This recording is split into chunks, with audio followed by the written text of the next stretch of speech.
Okay, people, this is what about in the dark rants. As I lay up here in my truck, what, 5 minutes away from Omaha, up here in where I'm at up on 80, Council Bluff, Iowa. So I'm just sitting up here at this rest area, just getting my break. I'll be getting my hours back in 4 hours, but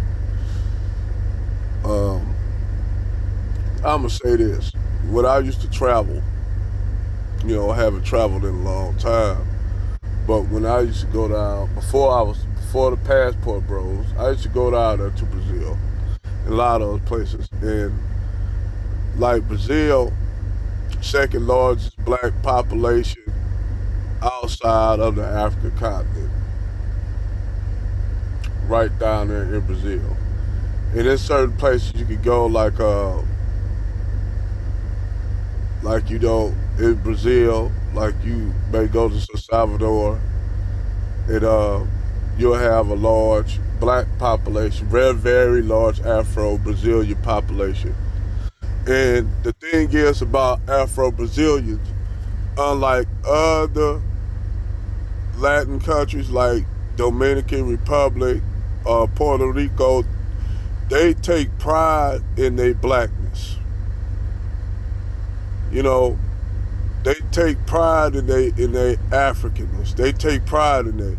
They don't use it loosely, like you know like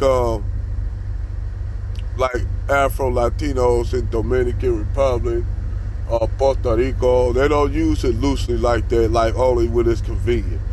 They black all the time because you got a racist regime that's in Brazil that lets them know that. And see, they let a lot of them know that in those countries, like you go to Brazil, say you go to Dominican Republic, and they try to live in denial about it, but when you go there, you see the blatant racism, because you'll see actually Dominicans that look Haitians, and they're discriminated against because their own government think that they're Haitian. So you got black Dominicans, Afro Dominicans, who gotta walk around with a card to let people know that they Dominican. They'll get deported because you got some Haitians that live illegally on the Dominican side, and they speak. You'll think that they Dominican, but they Haitian. And see, it's a lot of these Latin countries. A lot of these, I'm gonna tell you something. You see this shit blatantly with Puerto Rican women, black Afro Puerto Rican women, and Puerto Rican people in general, when they talk their crap. And a lot of them talk their crap to side with white supremacy. But they'll actually, what they'll do when it's convenient, then all of a sudden they black. Hence, Fat Joe and Jennifer Lopez. They'll turn around and say little shit at the side, taking jabs at black people. But then all of a sudden you got Jennifer Lopez saying the N-word. She gonna talk about, I'm black, I'm Afro Latino, but they only black when it's convenient. That's why I say a lot of the Dominican, a lot of the Puerto Rican, not so much. You don't get a lot of it out the Cubans, but you do have it there. Mexicans, definitely. You got a lot of Mexicans, like I asked Mexicans that they ain't never went past passed down to past Mexico City. A lot of Mexicans that live American Chicanos. They don't even know it's whole black populations and Afro Mexicans. They don't even know it's Afro Mexicans. That's the thing. When I was talking to a Mexican brother a couple of days ago, I said, "Man, you ever went down to Mexico City?" He said, "No, man. A lot of Mexicans ain't never been across the damn border." You have Mexicans that's basically like black Americans. They never been on that side of the border. Never been there. You got down in Texas, you got Mexicans that don't even speak nothing but English. They might speak a little Spanish because they got a grandmother a grandmother that speaks Spanish fluent, but they don't. A lot of them Mexicans in California are fucking from the on the border states that live on the western side, never been across the Mexican side into Mexico. A lot of them they speak Spanish English. They speak a mixture of Spanish. They speak a Creole language. That's what I mean when I tell people about a Creole language. A Creole language is a mix of many of maybe one or two languages. So you have a lot of Mexicans that are Creole. And people like, how they Creole? Creole don't got nothing to do with your skin color and tone and none of that shit. Creole, like take Creole, what the Haitians speak. It's Creole, it's a mix of African language and the French language. That's what Creole is. It don't have nothing to do with you being light skinned and shit like that. Throw that shit out. I didn't even know that what's her name? Sheila E. I didn't know Sheila E. was Creole. I thought Sheila E. was just a light-skinned biracial chick. She Creole and Mexican. But they'll tell you that a Creole is a light-skinned woman, and then I can see that, you know, especially if you live in the Louisiana, Texas area, you'll have a lot of that where you'll have the black population that mix with the Mexican population. It's a completely different culture.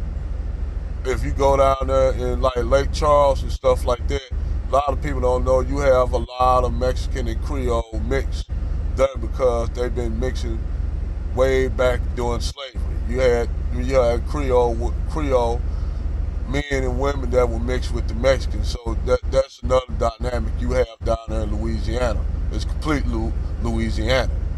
But overall, a lot of the Mexicans, I asked Mexicans, have you ever just been across the border, been further south, like going, like after you get out of Mexico, like going towards the Yucatan Peninsula, Cozumel and all that jets off right into that little part right there in the peninsula, jets right off into the Gulf, the Caribbean.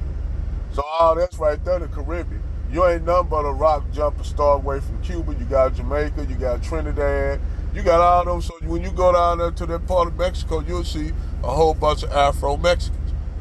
That racist as a lot of these Mexicans up in the North are, man. I said, damn, you ain't been down that far south. You'll have Mexicans that are Afro-Indigenous, or they call Indio, Aztec and Mayans, and they mix with the blacks. They've been mixing with the blacks since the damn conquistadors came.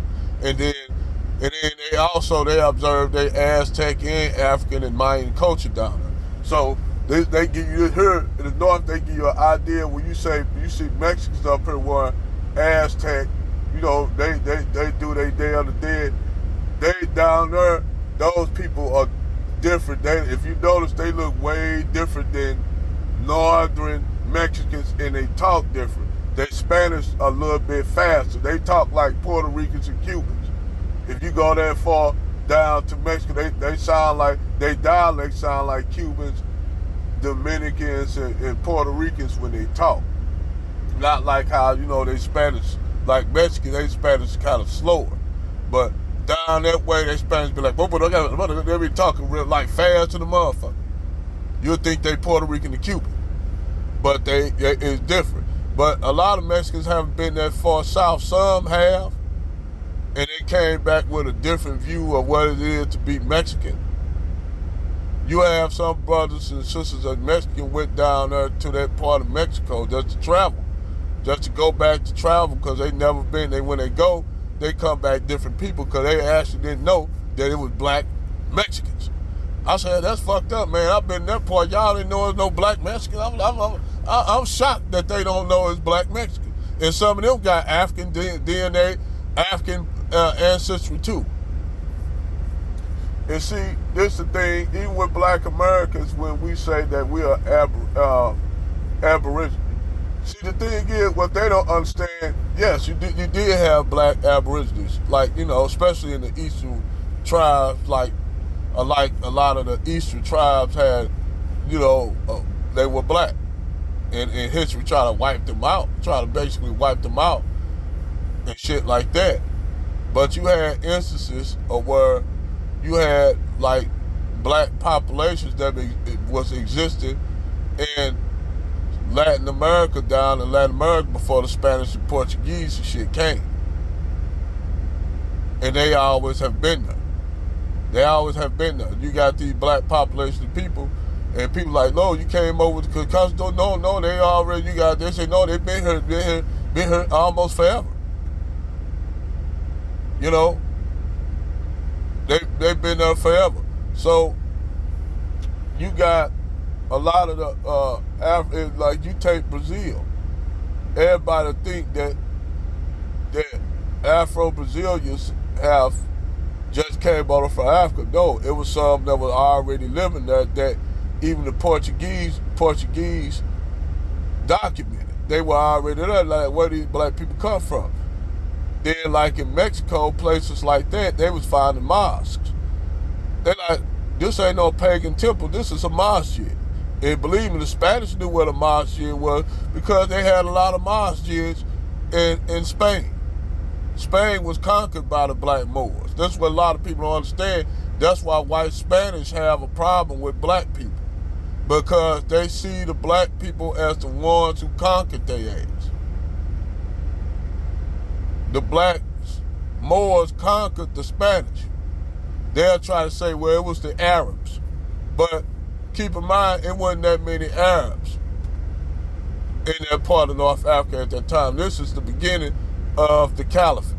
When the Caliphate started expanding outside outside of Arabia, the Caliphate, they started its expansion into after Muhammad.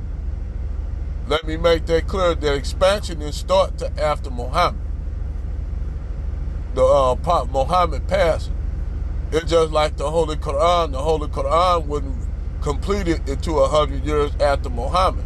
So that's why I said you can't literally trust that any document or religious text that was created 100 years or 200 years after the Prophet, I don't take serious. That's why I don't take Christianity serious. That's why I don't take Islam serious. That's why I don't take Judaism serious. These three, not trying to get off the subject, I'm going to get back on, but I just say I can't take these religions serious. If you got a book that came 100 to 200 years after, after the fact, that book right there is it's not real to me. Authentic. It's not authentic because that's a whole subject. I'm gonna get off that, but that's a whole video right there by itself. That the topic on the three Abrahamic religions, the dogma of those three religions could be debated. A lot of it could be debunked. I could debunk a lot of the stories in the Bible, in the Quran, in the Torah. I could debunk those stories because they don't make sense. You could debunk it with logic. But anyway, let me get off that. Like I said, you got a large Afro-Brazilian population down there and women. You have a lot of Afro-Brazilian sisters that have no problem with finding men. So you would think brothers could go down there, the passport bros could go down there, man, and those black women are, man, some of them, they natural, a lot of them are natural, man, they're beautiful. You would think brothers should go down there and be down for that. Nope. Like I said, them brothers go down there and mess with them Jennifer Lopez, Rosa Sanchez, well, so that the chick that come from design, the chick that come from that show I used to look at, Modern Families, the Latin chick, she Colombian, they're chicks like them, look like them. They don't go down there and get with Afro-Latino chicks. So if they do get with one, she real ambiguous looking, she looking like Alicia Keys or some shit. Not knocking light-skinned ambiguous looking black women. I'm just saying, that's what normally I see niggas down there getting with when they go down there. You'll have the black chicks that's Brazilian, that's real phenotypically black. or you go to Dominican Republic, you'll see have those Dominican sisters that's real phenotypically black, but you don't see brothers getting with them. You see brothers getting with the ambiguous looking ones that look exotic and shit. That's like SARS WP call them the exotic hoes. You'll see them getting with them, but you don't see them brothers getting with the ones that really look black. And like I said, a lot of that due to a lot of Negroes are no different than the Latin brothers down there. It's colorism. Colorism, they could live in denial about it, but a lot of these niggas do suffer from colorism. That's a fact. You'll have niggas up here, you listen to a lot of these niggas comments, they'll say shit about dark skinned women and shit that you'll damn near think that you'll think that they white supremacists when you listen to them. I documented this shit. I seen niggas sit up here and say dark skinned women ain't good enough, they good enough for fun in the bed. This what I heard niggas say. But when these same light-skinned women, biracial women who they be choosing don't choose them niggas get in their feelings about it. I noticed that too. They get in their feelings about it because it's the chick that was on a British show. She said it was a dark-skinned brother that approached her and tried to holler at her. And she said she only date lighter-skinned black men or brown-skinned black men. Not dark skin. These niggas got in their feelings about that shit. So I said, see what I'm talking about? When that light skinned or biracial chick turned them down, them niggas getting their feelings about that shit. They be hurt. Them niggas get butt hurt. And I was cracking up at the shit because the shit was so funny. Because it's actually poetic justice. You know, but you have dark skinned chicks that are only into light skinned dudes. You had that as well on the women's side. It ain't nothing new. You got it on both sides. The self-hatred. You know, it's real deep in black culture, whether it be here in the Americas or in the United States or throughout the Western Hemisphere. You got that colorism thing. That, for some reason, we can't seem to overcome it. You know? Can't seem to overcome it. I'm talking about blacks in the diaspora here in the Western Hemisphere. Blacks just can't seem. You even have it amongst the Somalis. I didn't even know you have it amongst the Horn Africans, that colorism and shit, because you'll have Somali dudes that dark only dating the ambiguous looking Somali chicks. And you see it there. You see it amongst the Horn Africans, that colorism and shit. So it's not only just something that affect Africans and black people in the States, but it affect black people on the continent. It affect actually large sums of people on the planet. You know, and then I'm gonna show you another thing. You even have it amongst white people. That colorism amongst white people. Because there used to be a guy that used to be a Ku Klux Klansman, and they used to call, he looked kind of what they would call swarthy complected, and they used to say he was a nigga, half nigga, and this and that, to the point where he got fed up and he left the Ku Klux Klan, and then he started studying black culture. This dude flipped the whole 180 because he found out he had 20% African DNA. So this dude flipped the whole script and started being a pro-black dude. I'm like, wow. You know, because he didn't know about his lineage. That's what happened. He found out that his great-great-grandmother was a passing biracial woman that passed for a white woman. So he didn't know anything about it until he looked it up. And it blew his mind. See, you got a lot of these white people that run around here, man, that got black DNA, African black DNA in them, because they great grandmothers doing the women back in the day, all white black men who could pass as white, took on white wives, and they took on white husbands and had children. But every now and then that black gene will pop up. Hence, Ronda Rousey. Ronda Rousey's great grandfather was a black dude. She didn't even know that they were black, but the mama came out and said, yeah, we got a black, my great grandmother is black. See what I'm saying? Great grandfather was black. So that's what I'm saying. You got here in the United States, you got a lot of white people, like this blonde hair, blue eyed chick I used to go to school with. I thought she was white, all white, blonde hair, blue eyes, looked like a white girl, Becky. Come to find out, her dad was black, was biracial, and her mom was white. So I'm like, her dad, granddad was like, her on her dad's side was like straight, like darker than me. So she always, even then, back then, even though she could pass for a white chick, she always said that she was black, and she got a lot of pushback from black people, particularly black women, because she was kind of kind of blessed. Girl was stacked. Girl, had that body. She had that body on her. She had that body, yada yada yada. So, hey, she was stacked. And shit, she always considered herself black, even though a lot of people told her, you ain't black.